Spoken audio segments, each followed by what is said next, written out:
Today on Beyond the Lair, where we have a conversation with Chelsee Pettit from Aaniin Retail Incorporated. Chelsee talks about finding herself as a natural-born entrepreneur, commitment, resilience, helping others, and her experience as the $100,000 winner on the Bears Lair Season 2. Hi, everyone. Welcome to Beyond the Lair. I am your co-host, Geena Jackson-Montgomery. Really pleased to be with you today. And I'm Dean Montgomery. Nice to see you, Chelsee.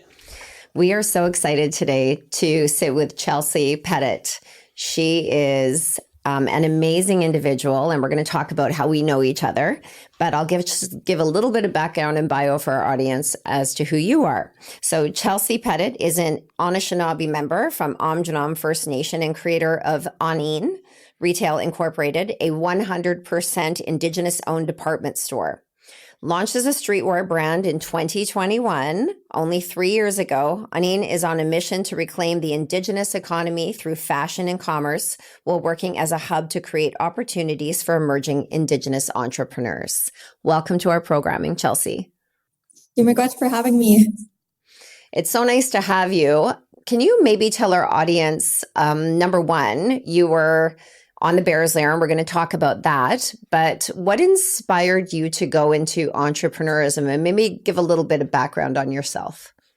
Yeah, so 3 years ago when I started my streetwear brand Aaniin, I was actually just walking in this, and I basically was just excited to see Indigenous syllabics on somebody's shirt one day. And as I got closer to this person, I realized it was actually just a triangle.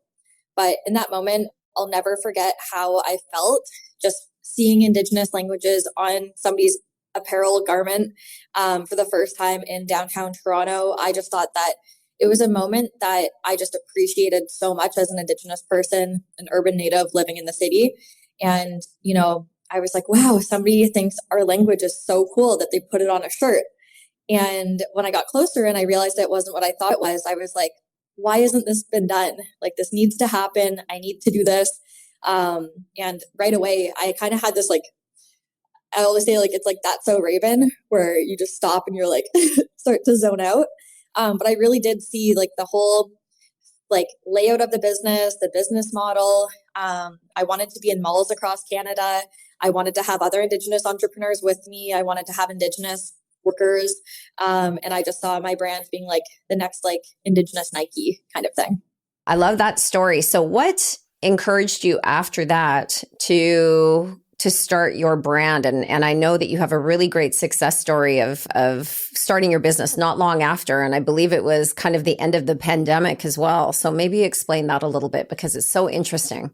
Yeah, so the whole interaction happened on a Sunday afternoon, and by that Wednesday, I had an entire dropshipping website up and running with 5 different designs, and we grossed $3,000 in our first week. So right away, I knew that I was onto something, so I shut down the web. I basically decided that my brand was called Aaniin. Our slogan is every conversation starts with Aaniin, and Aaniin is how you say hello in Anishinaabe Moan. So I wanted to be able to carry on that conversation starter. And one way that I did that was I decided to start taking my production in-house, literally in my kitchen. And I started sewing like QR codes into the bottom of all of the apparel. So it was an extra step that really benefited my brand long-term because it's not just another apparel brand. It has a message of starting conversations. The word itself is a way that you start a conversation. And we also have that like QR code that actually passes on the translation, keeps the conversation going. So I just like QR code component, even though, you know, it was me just pulling all-nighters multiple times a week, going to markets all across Toronto, trying to sell my designs.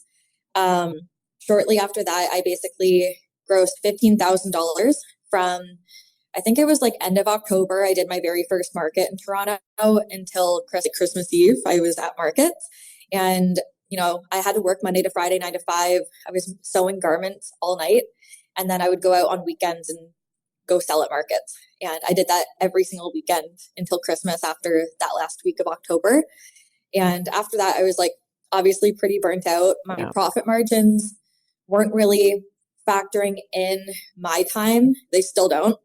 But it's like so important that I proved that the business model worked before I, start to invest a lot more time and money and energy into it, I really just, valued my time at nothing. And I just wanted to prove to people, like, if I have a product, if I have a place to sell it, if I'm there, I will make money. And so shortly after that, it was January, I needed to take a break, and I decided to kind of wait for the next opportunity to just kind of come to me, like how I was walking the street and that whole attraction just came to me. I was waiting for that like next step to push me in the right direction. And that was when I created our bestseller, our Based in Tuckarundo collection. And the design pays tribute to how Toronto actually got its name, which comes from the Mohawk, and it means where the trees are standing in the water. So I actually did a recreation of the Toronto skyline with all trees.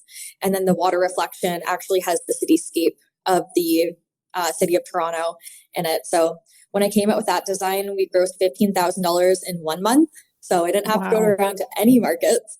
I went to 2 of them. I did $5,000 at one market, $5,000 at another, and then $5,000 online. And I was like, I'm quitting my job. Like, I'm going to dive in full time. So that's really how I got started. That's great. One of the stories that stuck with me while we were shooting the show, and we were shooting, it was live, and it was really funny. But it really, I think, speaks to how someone becomes an entrepreneur. And you said you'd tried taking the academic route, and maybe you could tell us a little bit about that story. Yes, for sure. So I didn't want to go to school when I was like 17 or 18. My mom was trying to really push me to, find what I want to do.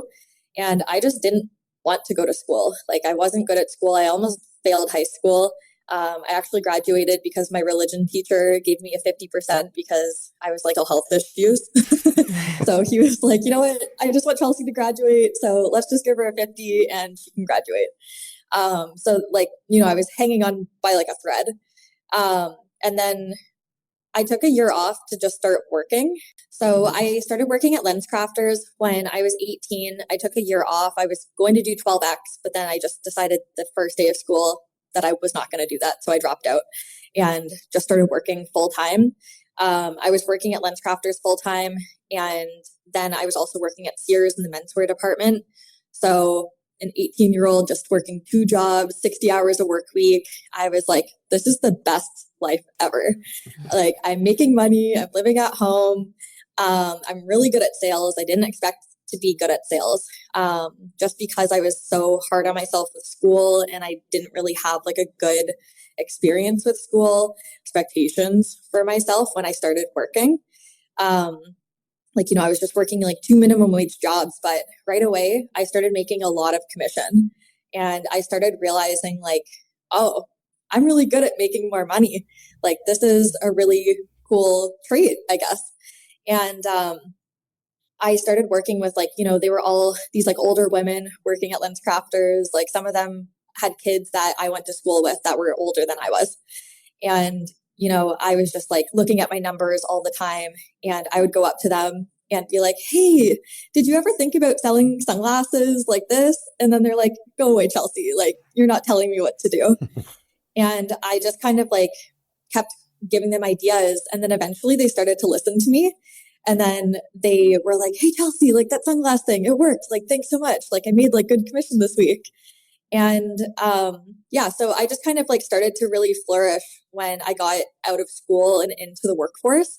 My mom still wanted me to go to school. So I decided to go to fashion school. I had designed clothes and like sewed clothes my whole life. I taught myself how to sew at a very young age. I used to like cut my dad's old and make mini skirts out of them when I was like 7. And just like, it's always been a part of my life. I always thought I was going to be like the next Coco Chanel, like all of these different things. And I went to fashion school because I know that I'd be good at it. I didn't want to do it when I had my mental health issues in high school. It was surrounding an eating disorder and I just had a lot of depression and anxiety. So I just chose fashion because it honestly kind of fed those issues, because back when I was 18, 12 years ago now, there was a lot of like negative body positivity, like stuff like that. Like, it's only the last like decade that's really had a big movement in terms of like self-acceptance, self-love, body positivity. So I really chose that path because I wanted to feed that monster of like my eating disorder. And I knew that that would be a path that would kind of like keep me held down, like in that mindset. So it wasn't like I knew it wasn't a good decision. I didn't want to get better at that time. And that's why I actually dropped out 3 months after starting school.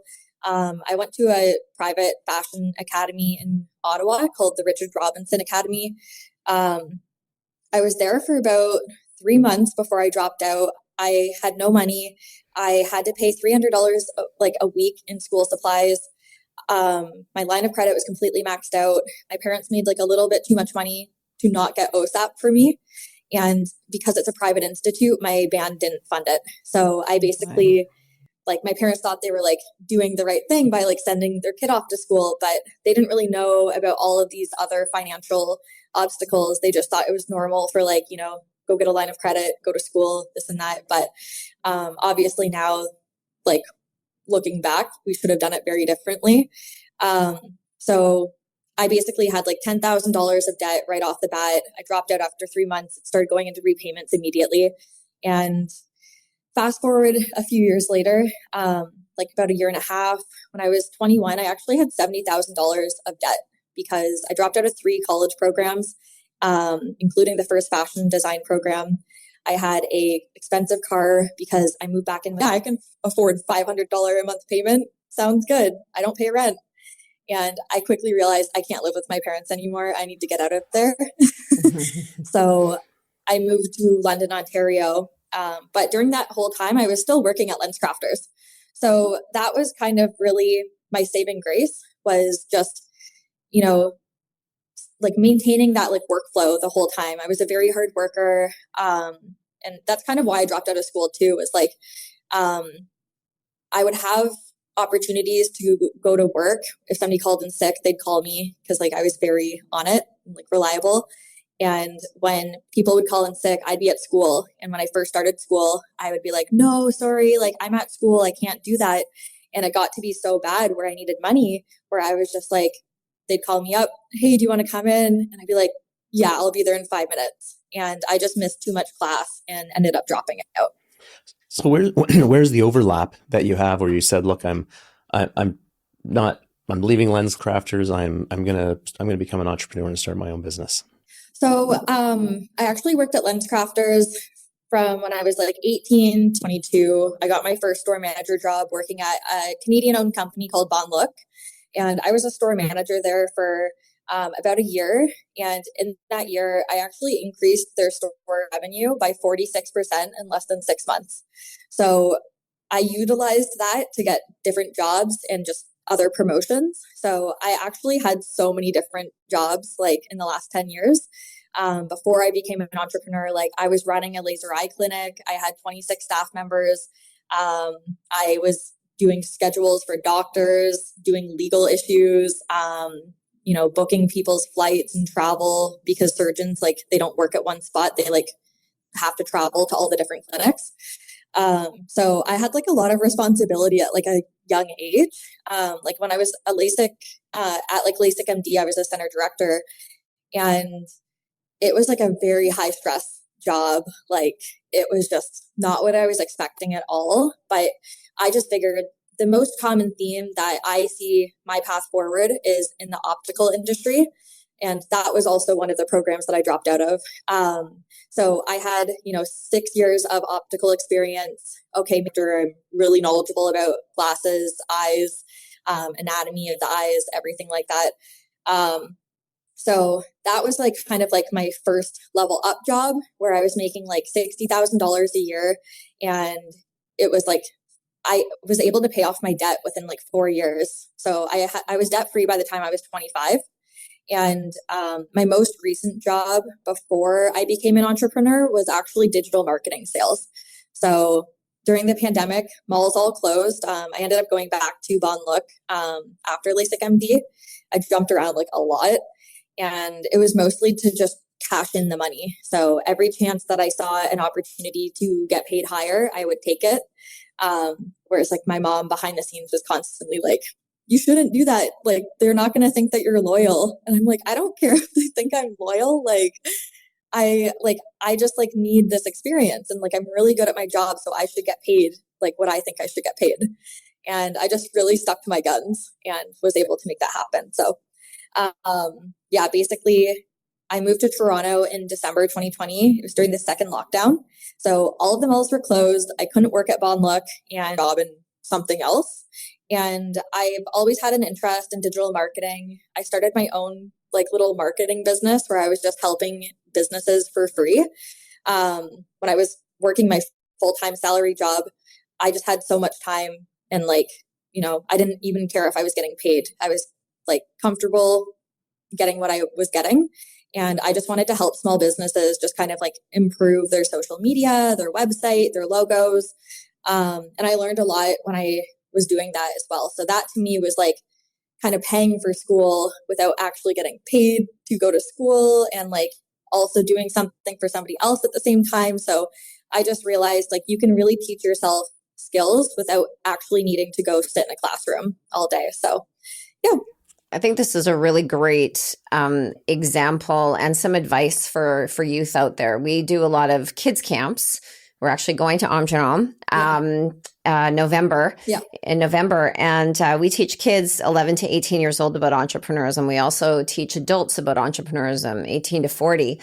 And I know, and this is straight through, we've done 42 communities now, that there's an encouragement for the education department to get youth to get involved in school immediately. As soon as they get out of, as soon as they graduate, they are put into post-secondary studies. And that is because, I mean, statistically, if youth take a gap year, that turns into another gap year, that turns into getting a relationship, having kids, doing a job, and then school starts again when you're in your 30s or what have you, right? So they're smart because they want to encourage that. But I do think if you're born with an entrepreneur spirit like yourself, I always give advice that if you want to open a coffee shop, go work at a Starbucks. Right. So go get some experience for free that's paid experience. And I know that working at LensCrafters and everything that you've done in respect of management and organization is only fed to the traits that you have. And so it's not seamless going into entrepreneurism, but because you're in such a managerial role at such a young age, reactivity seems to be something that you're comfortable with. And tell us about... We always ask this before we tell people what you do. Tell us why you do it. So why is it that you are doing what you're doing? And what we found with Indigenous entrepreneurs particularly is helping others. So maybe you can tell us your why. Yeah, I mean, kind of relating back to my whole early childhood to early adult life, I want to create a conglomerate, corporation that has the resources to, take on internships as opposed to directly needing you to be in a school program. I just wish that there was like a smoother path for me to just kind of started a company that actually encouraged that type of like self-learning and self-teaching, where it's like more interest-based as opposed to skill-based. And also like, cause you can be good at something, but if you don't like it, then why are you doing it? So I just really want to create a lighter and easier path forward for Indigenous youth. And I think that so many of us, like, we are put into this Western society and, so many of us don't succeed. We're just constantly having to fit into these molds that were placed upon us. And it's not actually like making our gifts actually flourish.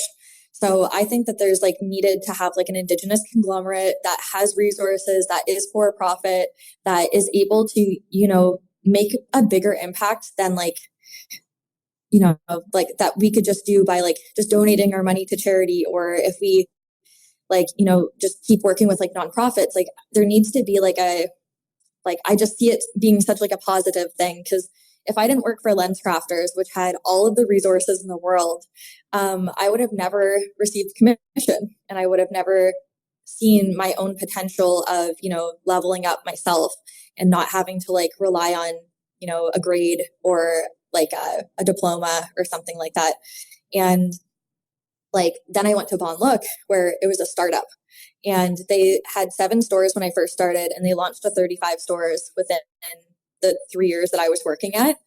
And it was just really unique to see the difference of like a conglomerate corporation and a startup business. Like, there was a lot more heart with like the startup, but the security that I felt working at a conglomerate like LensCrafters, which is owned by Luxottica, was just astronomical. Like, you have people that you work with that are like well over 65 years old. They work there because they're retired and, they get their pension, but LensCrafters, they worked there since it opened like 40 years ago. So it's one of those things that like, I want to create that same company, but make it Indigenous. Do you think that's why you think big? I mean, one of the reasons I think on the Bears Lair, there's so many fantastic businesses and all your friends now and their colleagues. And, but there was one thing that was a little bit unique about yours. And I think it was the scale of what you think on. And how did you come to that? Thank you. I mean, I think if other people can do it and they have done it, then why can't I? So it's like, they obviously have resources and other opportunities, but I'm pretty good at just like saying that I'm going to do something and then just doing it. And then like, I feel like I've worked in every stage of the business that way. Like, the first stage was basically opening up a department store. It's like, okay, I've opened up 5 stores now. Not all open at the same time, but like I've had stores, and I knew that I could do it because when I worked at LensCrafters, I actually helped them move one location to one side of the mall to the other. And I kind of got to see like what that looked like, like packing all of like the frames, organizing all the boxes, making sure that like it wasn't just all thrown in. So then when you bring it over to the other store, you can actually unpack it properly. And like, I don't know, I just really like the team dynamic. Like, when I worked at LensCrafters, we were always very close in terms of like the staff that I worked with and like my colleagues, even the ones that were like more sales hungry and like super aggressive. Like, we all got along and like we all just accepted each other. And like, I think it's like I think if we had that for our own community, I feel like we would just be able to conquer the world. That's a great point. I'm wondering, I love this. And I'm just thinking about your entrepreneur model. So I know you've got your own brand first and foremost, and you could have just went crazy with your own brand. Yeah. But what you've decided to do that's really unique and which led to the Bears Lair, and we'll talk about that in a minute. Yeah. Why did you feel that it was important to showcase other Indigenous entrepreneurs and bring them with you? What did you see that there was a gap in the market that you could control and that you could really elevate? So it all leads back to LensCrafters. Luxottica, they're a conglomerate corporation. They own a monopoly on the eye industry. So they own like Ray-Ban, Oakley, like all of the big glasses brands. And I just kind of like looked at their model and just saw like, okay, well, like if they already have like a monopoly on it, it's like, sure, they're all different brands, but they work under this like hidden umbrella of like, nobody actually knows what they do. But I just think it's kind of genius. Like, people, obviously they hate it for like competitive reasons and things like that. But I just think like, that's just kind of like where I got that type of mentality from. So I knew that I'm really good at sales. I'm really good at marketing. I'm really good at, creating a story and sharing that story. When I worked at LensCrafters, all I did was product knowledge. Like, they would send these like brand cards about like, Ralph Lauren glasses and stuff like that. And I swear to God, I was like the only person who actually read the cards. But it worked. Like, whenever people would like pick them up, I'm like, oh, that's the new collection. They were inspired by this like equestrian, like blah, blah, blah. And people would be like, and so I just like always had this like storytelling ability inside of me that nobody told me to do, but it allowed me to be really good in sales. So I actually kind of want to do this thing of like deconstructing like typical business and marketing models, but making it Indigenous, because there's so many like toxic traits in terms of sales and marketing and like, business. But I think that a lot of it can be used for a lot of positivity as long as you have like good intentions behind it. So I really want to start creating like different business terminologies that are more Indigenous focused and Indigenous centered and more about like intention as opposed to what the goal or the outcome is supposed to be with like the KPIs. But yeah, it's like I knew that I had all the skills and I could have run with my own company and, just made $1 million and start running ads and doing all these things. But I wanted to invest in my community. I wanted to create an easier path forward for other Indigenous entrepreneurs. I knew how hard it was to do it myself. And I figure like, if you've lived through it yourself and you can make it easier on other people, like why would you not make it easier on other people, So that's just kind of why I opened up my first storefront at Stacked Market in June 2022. That was like a year after I started the business. And I basically brought in 10 other Indigenous businesses. And, people immediately were like, are you sure you want to do that? You're bringing in your competition. I'm like, what are you talking about? Like, that's insane. I do not agree with you. And every single piece of inventory was sold out. We did $18,000 in that first month that we were open. And we sold out of inventory in just 3 weeks. So Wow. Right away, I knew that I was right. And like, I could just keep going with this. And I just kept, focusing on the bigger picture. And it's all of these like steps forward where it's like, first it was streetwear brand. Second, it was focusing on bringing in other businesses. And then it was like thinking about, okay, how can we scale this more long term? So there's like a lot of big vision thinking, but it's also a lot of baby steps that, you're just confirming throughout the way. I know it's really important when industry is looking for authentic Indigenous goods to buy for corporate gifting or wanting to give an honorarium gift or something that's not just monetary and trying to find it in one place. So I love the department store idea where somebody can go into a mall or into a flagship store or one of your anchored locations that I'm sure you're going to be talking about. We will be talking about to go to that place and wear our authentic goods. Can you talk a little bit to our audience about cultural appropriation versus cultural appreciation? Because I feel that sometimes non-Indigenous people and those of other cultures feel awkward or uncomfortable wearing Indigenous goods or something with symbolics or whatever it may have on it. And Yes. maybe talk about that a little bit. Yeah, I mean, there was a very pertinent, Simu Lee from like Dragon's Den. He actually just had an episode air that has been going viral about Asian appropriation because there was this like non-Asian owned business that was selling boba tea. And, they were like putting a twist on it and making it better. And, he called him out for it on national television and opened up that conversation of what is cultural appropriation. And I think he said it super fantastically. He started asking questions like, well, so who is your representation in pre-production, in boardrooms, in like, your business? Like, do you have any business partners that are like Asian, like that are, like helping you with this model? And they basically like didn't have a single person in Taiwan. But in terms of like having somebody that's profiting from the business, like especially long term, there was like nobody on like in that proximity. And, he was met with a lot of criticism from the other people on that show as well. So I think that was like a really interesting episode. And like cultural appreciation is when you're supporting Indigenous artists, brands, businesses, people, communities directly. So if you are, trying to buy beaded earrings and, you go into a shop and you see that they're like made in China, the odds are is that no Indigenous person is actually profiting from that. It's a quick Google search. Like everything in the world is so accessible now. You can look up anything on your phone. 9 times out of 10, if you just look up the name of the business, you can quickly check to see that, they might use words like Indigenous inspired or Indigenous designed, but it's no Indigenous representation beyond those 2 words, which is really disappointing. So that's where it comes into more cultural appropriation.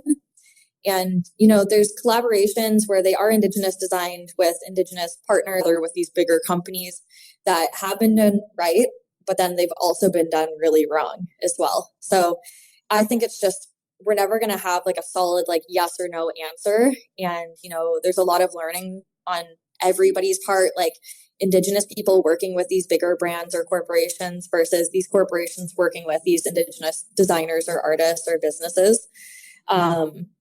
I think it's just a headache that we're going to just constantly see rattling around for the next like 10 to 15 years probably.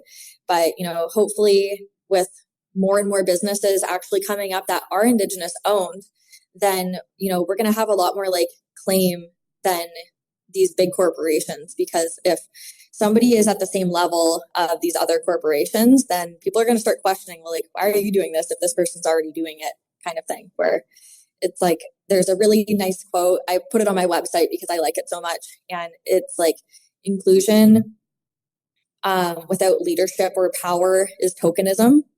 And I just really, really think that quote just kind of like drives it home. Because if you don't have leadership roles, if you don't have power, which is usually like control, then like it's just being tokenized.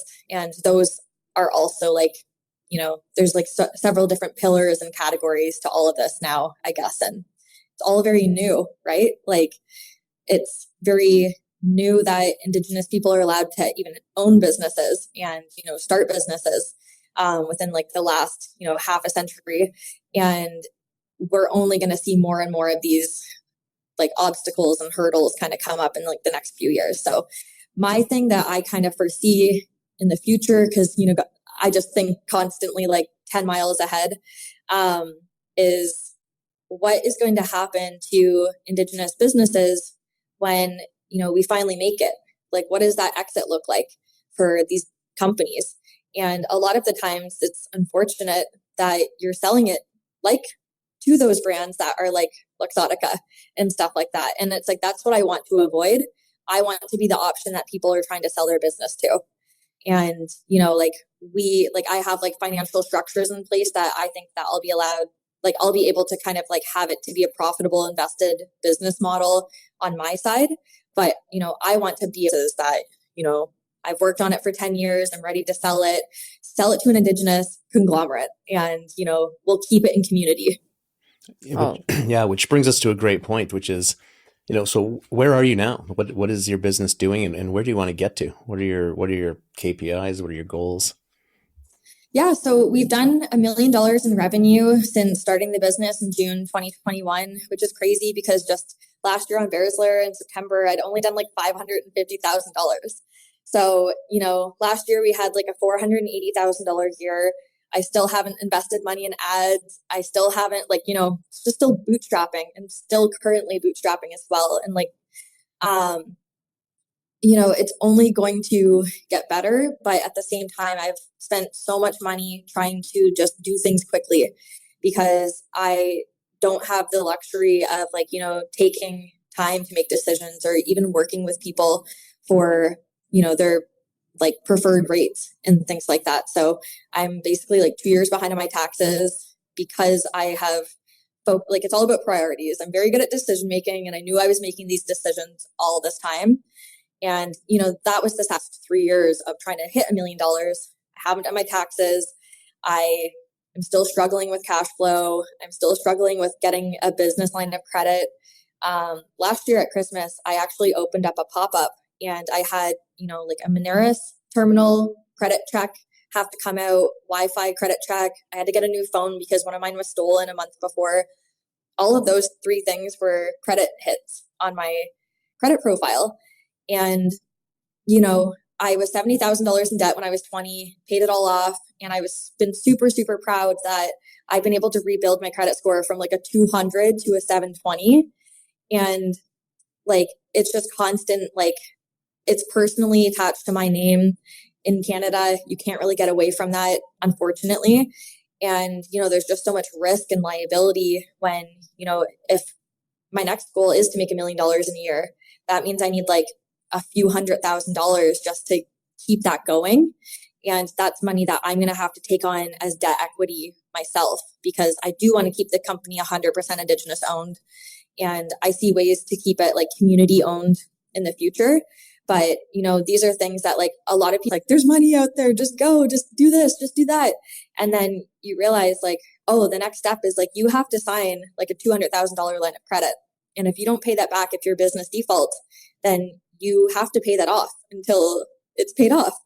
And there's just like no easy way around it. So I'm just trying to like take precautions and things like that. So I actually see a huge restructuring of the business next year. We'll be on a brief hiatus just while we're doing that. I realized that I put in a lot of like time and effort to a lot of the businesses that I work with. And, I want to turn my skill sets into other businesses and start partnering with these people that I work with all the time, but as like, in collaboration and things like that. I want them to have ownership stakes in the positions that we're working on together. So if I have like business development, I want people like consultants to own pieces of the company of the business consulting business. I want to have a marketing business, an events business, the retail business, my clothing business. And then I want to have a category for investments. And then I'm going to create a holding company. And I'll just say it here first. I want to basically, so that way we can feed all of these different business sectors that are working, in cohesiveness together and in synergy with each other. I don't want to own all the small companies inside of it. I want to give these companies to other people who I do work with closely and let them kind of run with it. But then I'll basically like be like the fund manager up at the top. So then that way I can like properly allocate all of the money. Like top of mind, there's a business around the corner, or like there's a building around the corner in downtown Toronto. It's like $10 million. It's like 4 floors, 26,000 square feet. It'd be an amazing event venue space, retail space, office space, co-working space.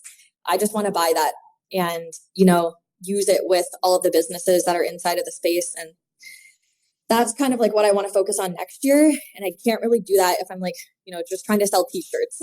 No, I'm going to basically, like you got to take a step back to take a jump forward sometimes. And, that's kind of like where I'm at next year. I need to pay off my taxes, finally get that done.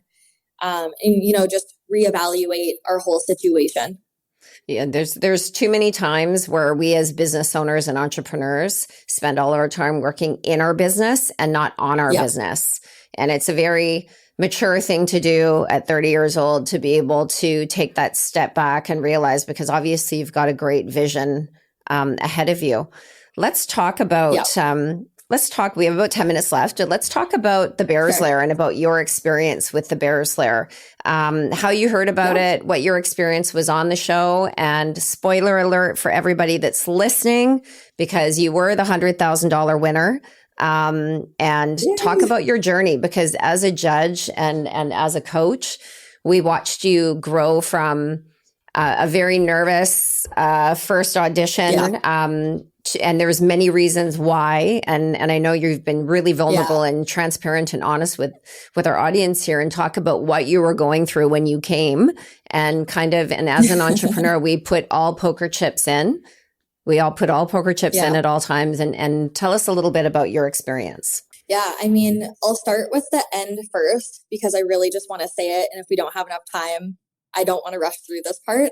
But honestly, like the $100,000 for season 2 was just so detrimental to the way that I thought about running my business. Like, because I got $100,000 and I knew I was winning in September, and then I got it when the episode aired just a couple months ago. And the whole time it just got me thinking, like, I've been running my business, not making profit, not because I'm just doing so much just because I want other people to succeed. It made me realize how unprofitable my business model was, because if I just threw that $100,000 in when I won last year, it'd be spent within a week.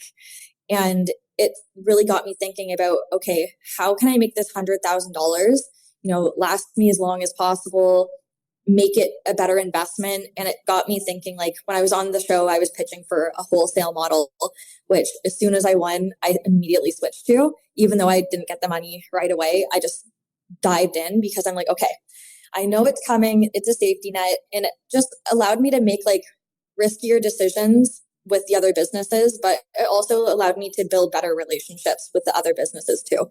Like I was able to immediately just start purchasing wholesale, and, it was like a lot better because it was the first time that I was actually able to see money in my bank account, even if it was for like a little while. So it really just got me into thinking about, okay, I need to change my business plan as fast as possible. Like when I got home from Vancouver, I basically immediately closed my store because I was like, this store is not profitable. It is breaking even every single month. And the other businesses were like profiting heavily because I was doing a very cheap consignment model that was heavily benefiting them. But I was like, I can't run my business this way. And I don't want them to, have to put in more risk with me. I just need to get rid of this store. So that's what I did. And I did a pop-up at Square One Mall. And just knowing that I had that money in the back of my, in my back pocket in case anything did go completely awry. Like if I went to the mall at Square One, I got all these vendors there and I didn't sell anything, I knew that I had a safety net, which for the first time ever was just a huge relief.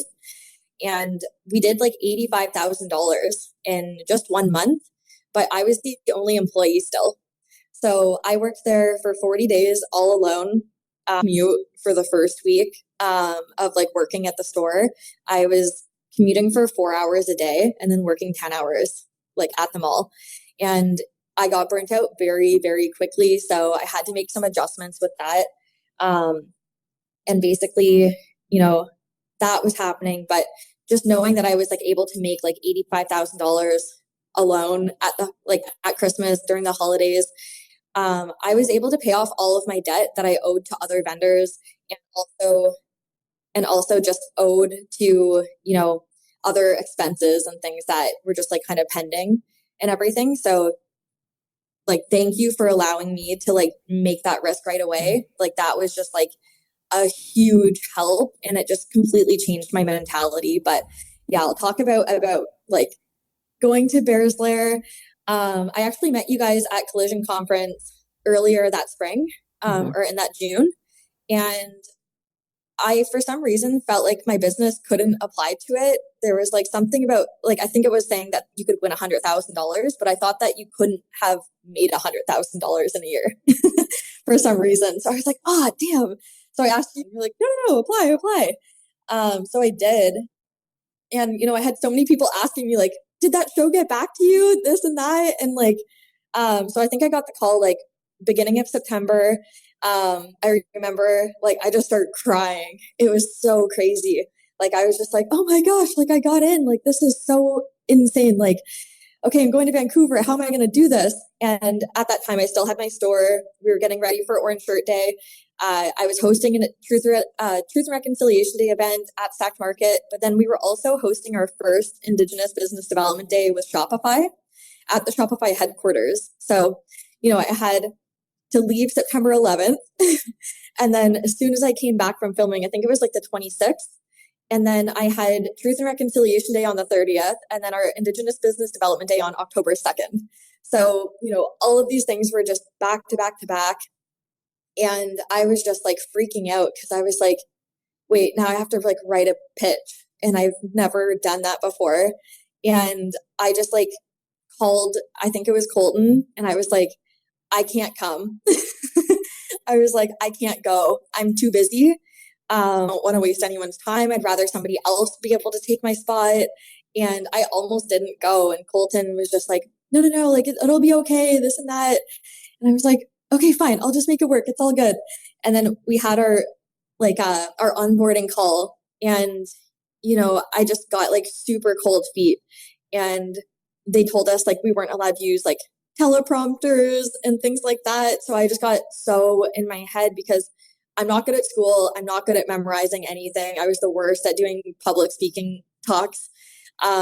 I can do stuff like this because it's like conversational and I love doing it all day long. But the second I have to go up and like memorize or like say something specific in the exact way that I want it to come out and, just have that same effect as having a conversation, but knowing that it's rehearsed, I'm really bad at being authentic when I have to repeat things. So I just got super, super nervous, and I called Colton again. And I was like, yeah, I'm not coming. Like, if there's no teleprompter there, like, I don't know how I can do this. I don't have a pitch written. It was like 3 days before I had to go. And he talked me down from that again. And then I got to the airport the day our shirts actually were like stuck at the border and weren't coming until like, I think it was like, they were saying like October 5th or something. And like Orange Shirt Day, you need it September 30th.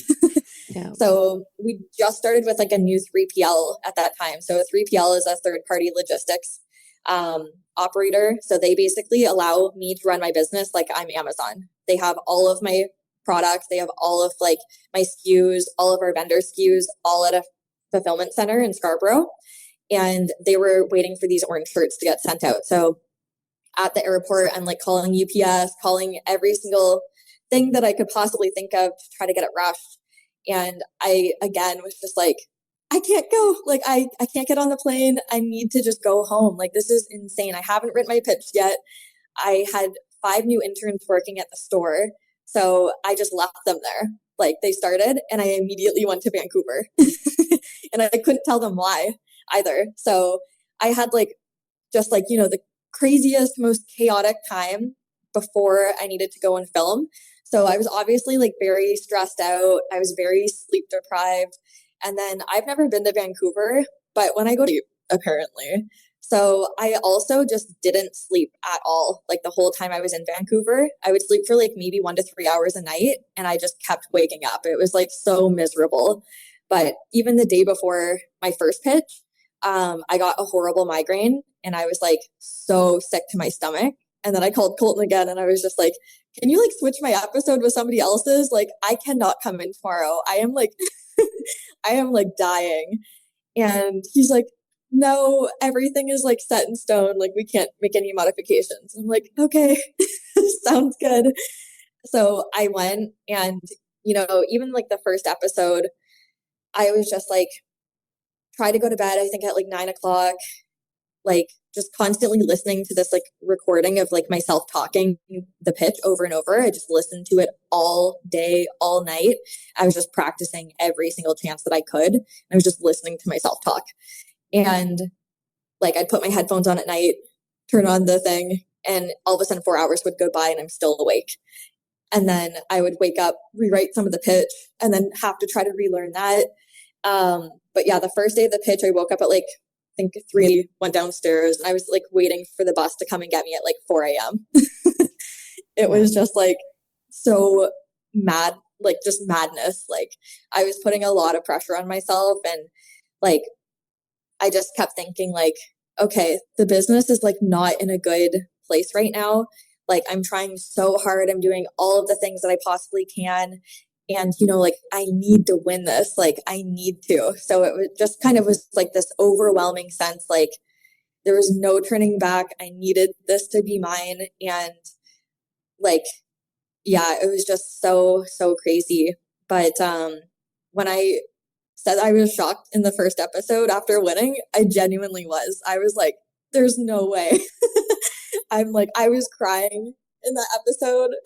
Well, you know, and I think it's really important to know that what we wanted to create with the Bears Lair was a really safe, encouraging, safe space.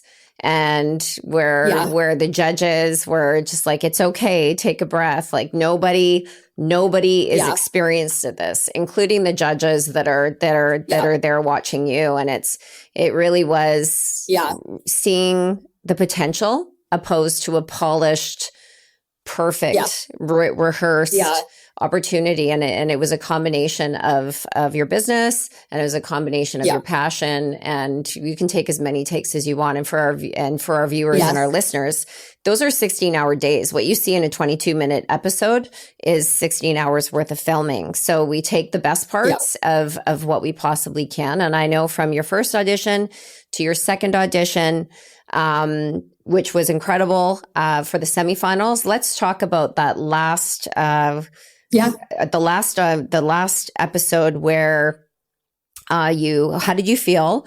And then talk about shortly about your winning. And then what we'll talk about at the end of this, is what entrepreneurs that you support and how do people get a hold of you. So we'll talk about that last episode. And okay, Chelsee, can you tell us, leading up from the first episode to the second episode, your experience on that last episode and what that was like? Because I know that what we like to call co-opetition is we strategically don't put competitive businesses together. So it's a whole group of entrepreneurs, 18 entrepreneurs that you met.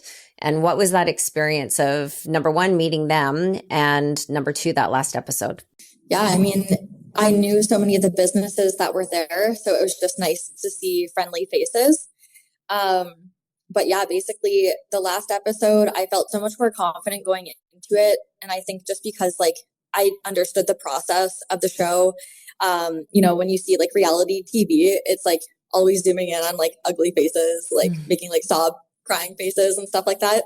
So it was definitely like, I think I understood like the process of it a lot better and just felt a lot more comfortable with like the judges and everybody else around as well. Like when I went in to go do that pitch, I was just try to tune out the world. I listened to Taylor Swift, The Man, over and over and over on repeat instead of myself talking. And, I just walked around outside just trying to distract myself until it was ready to go. And I was like, this is it. Like, you got to do this. And I just went up, put down my phone. I didn't even bring my script with me that time. Just walked out and just did what I did. And it was just like, I genuinely was like so grateful for like the process of like my growth and, just the judges and just the whole experience. Like when I started crying, like it was extremely genuine. Like I didn't know I was going to say that. I just happened to say that part because I did just want to say like, thank you and like acknowledge like the space that you were making on the show as well, because I definitely didn't even expect to get that far in the competition. Like I didn't even write a pitch when I was on the plane over to Vancouver. Like that was just so crazy. And, to just have a platform and an opportunity to just go up and just speak my passion and my vision and get taken seriously without, the diplomas or the good grades or, like the high performing titles and things like that. It was just like a really, it's just like, it's never been done before, So yeah, we love that picture of the three of us with that big check for $100,000 that you have. We just looked at it the other day. Yeah. That's right. So what entrepreneurs are you currently supporting? And then how does our audience support you and get a hold of them and yourself? Yeah. So we are actually opening up a pop-up at the Eaton Center Black Friday, which is November 29th until December 31st this year. We're bringing in dozens of other Indigenous brands that we don't usually work with, but, we're making the space to do so to actually build out our proof of concept department store. So we have 6,500 square foot space in the center of the Eaton Center. And, it's going to be a massive spectacle. It's the first time ever that there's been an Indigenous department store, especially like at this capacity. We've seen my business's growth and, there's other businesses that are supporting other smaller brands inside of their stores as well in different provinces and things like that. But it's like, this is the first time that this is at this scale. And I'm really hoping we can make some like headway with like some headlines and everything. And, a lot of the businesses like Leslie Hampton, Section 35, Cheekbone Beauty, Mini Teepee, Kokum Scrunchies, like these are businesses that I have worked with for a long time now at this point. And it's like, I've built a lot of these relationships from the ground up and coming out to support me and the other businesses that are coming in. Like, the bigger brands that actually do have the capacity to, do big things with like other non-Indigenous retailers and competitors.